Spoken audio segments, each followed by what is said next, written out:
Hello, students. Today we are going to study the present continuous. To talk about an action or a situation that is continuing right now, you use the present continuous.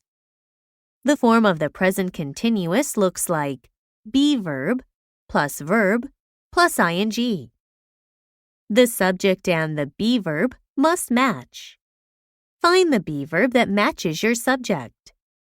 We talked about this in Lesson 11. Then add the verb plus ing. So, to say, I eat in present continuous, you say, I am eating.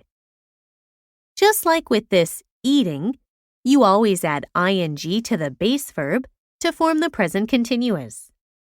However, like in the example, we are sitting. When the last two letters of the verb are a vowel and a consonant, you repeat the last consonant and then add ing.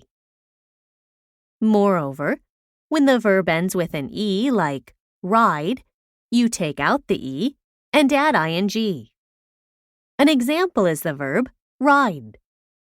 You change it from ride to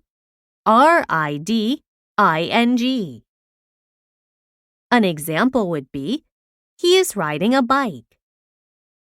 To form the negative in the present continuous, add not after the be verb, am, are, is.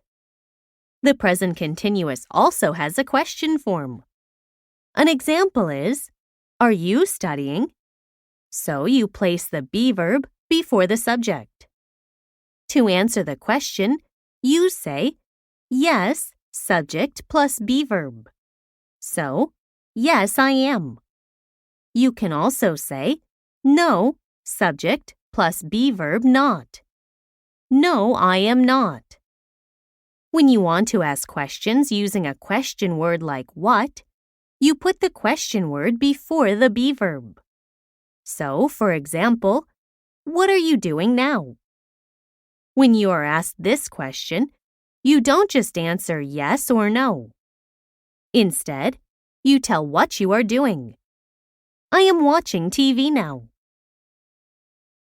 Let's review today's lesson.